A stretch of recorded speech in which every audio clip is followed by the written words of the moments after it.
Pessoal, vídeo aula 7, agora parte 2.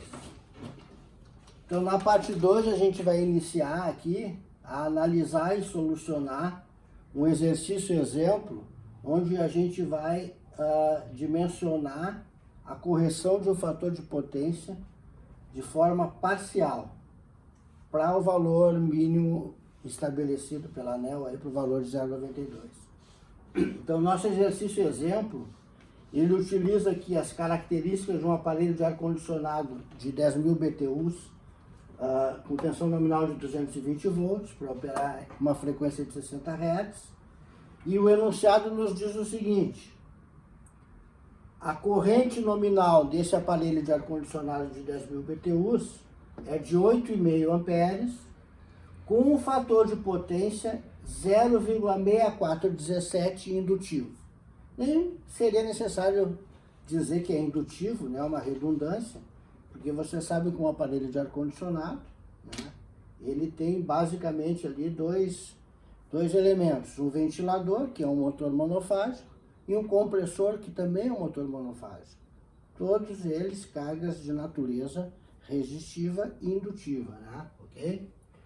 Então, a ideia é que a gente corrija o fator de potência. Inicialmente, a gente vai analisar o nosso equipamento, a nossa instalação originalmente, antes de corrigir o fator de potência. Nós temos que conhecer, né, todas as grandezas elétricas para que a gente possa corrigir o fator de potência e depois estabelecer uma comparação, uma análise com o comportamento das grandezas antes e depois da correção, certo? Então, em primeiro lugar, nós vamos verificar qual é o ângulo φ1 do nosso aparelho de ar-condicionado.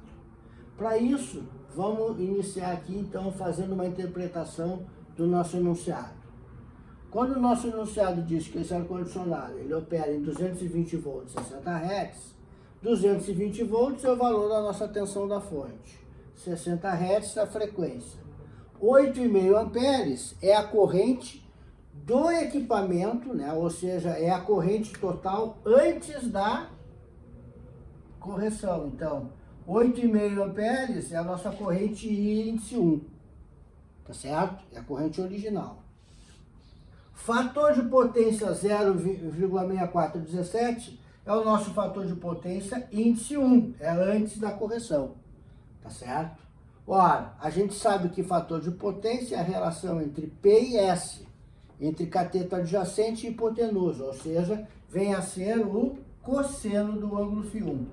Então, se o fator de potência índice 1 é 0,6417, significa que o cosseno de φ1 é 0,6417, é o próprio fator de potência. E quando é solicitado para corrigir o fator de potência para 0,92, esse 0,92 vem a ser o nosso fator de potência índice 2, ou ainda o cosseno do ângulo φ2. Ok? Então vejam, pessoal, de início, nos sendo solicitado dizer qual é o valor do ângulo φ1 do nosso aparelho de ar-condicionado, né? O nosso ângulo φ1 é aquele ângulo cujo cosseno nós conhecemos. Então, a gente conhece, o enunciado nos deu o cosseno do ângulo φ1, porque ele nos disse quem é o fator de potência 1. Então, a gente sabe o valor do cosseno do ângulo φ1.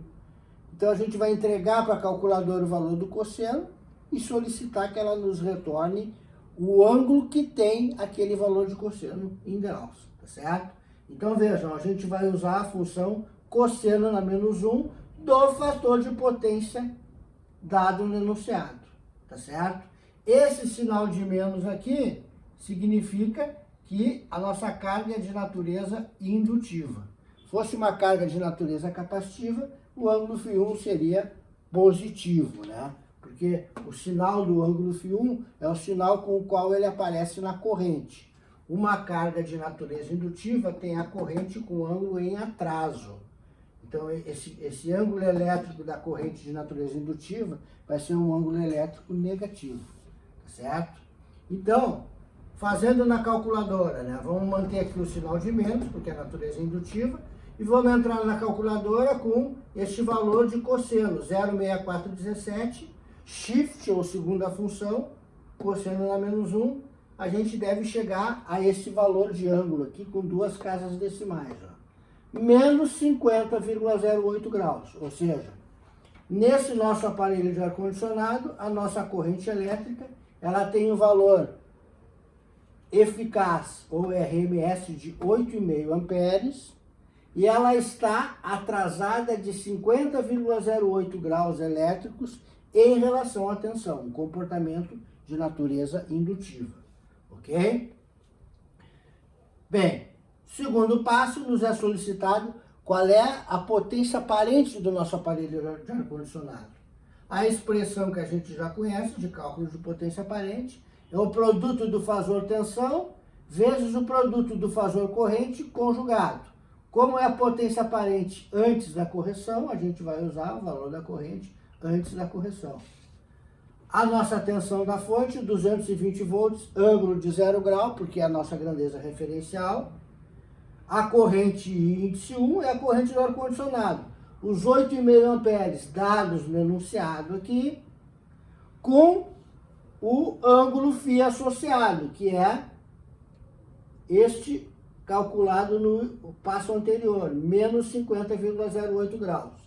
Nós temos o operador conjugado aqui nessa equação de cálculo da potência aparente, né, com o objetivo, né, de caprichosamente estabelecer uma convenção de tornar o triângulo de potências com a mesma orientação do triângulo de impedância.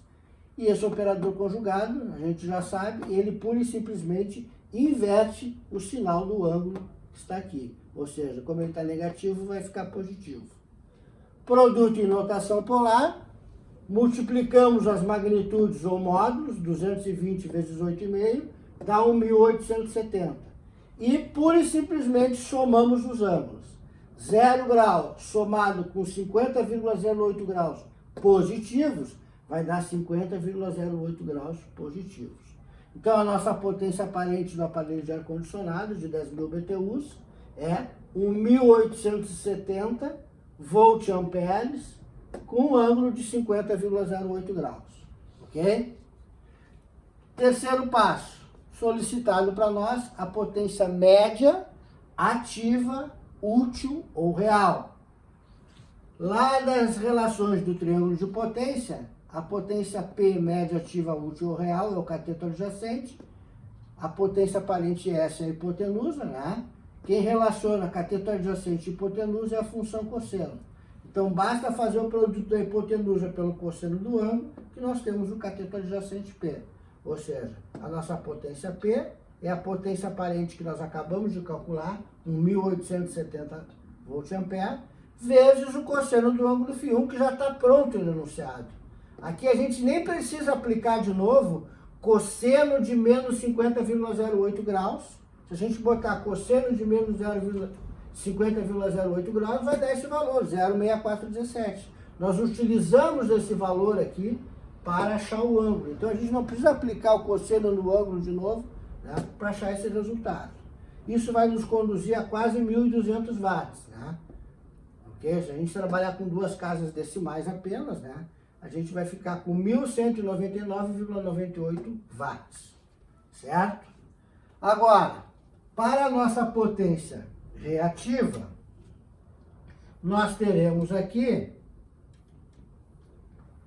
na equação, nós temos a potência reativa é J, imaginário, poderá ser indutiva ou capacitiva, né? Mais J ou menos J. Nesse caso aqui a gente sabe que vai dar mais J, porque é uma carga de natureza indutiva.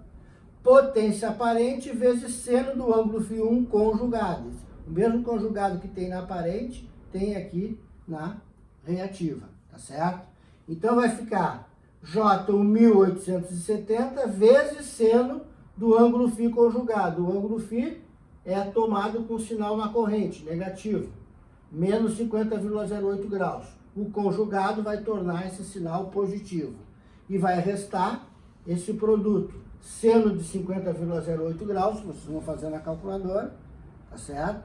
Vai dar um valor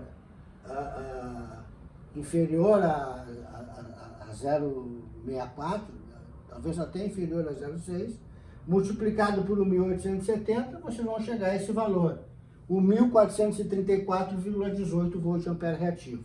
Insisto, vamos trabalhar sempre com duas casas decimais, ok? Bom, a seguir, nos é solicitado o valor da impedância do nosso ar-condicionado. Nós vamos aplicar pura e simplesmente lei de Ohm. Vamos dividir o fasor tensão pelo fasor corrente no ar-condicionado. O nosso fasor tensão, né, tá aqui repetido, né, 220 volts, ângulo de 0 grau, porque a tensão é a nossa grandeza de referência, logo ela que tem o ângulo de 0. E o nosso fasor corrente, né, 8,5 amperes, com atraso de 50,08 graus. Divisão em notação polar, o que a gente faz? Divide os módulos ou magnitudes e subtraímos os ângulos. 220 dividido por 8,5 vai dar 25,88, duas casas decimais, 25,88 ohms. Com que ângulo? Ângulo do numerador menos o ângulo do denominador. Numerador 0, denominador menos 50. 0 graus menos menos 50, nós temos dois menos, menos 50, vai ficar mais 50,08 graus, certo? Então vejam, né, que nesse exercício aqui, ao contrário do exercício que nós fizemos na compensação integral, os dados iniciais não nos forneciam um modelo do ar-condicionado, o modelo RL série equivalente do ar-condicionado, tá certo?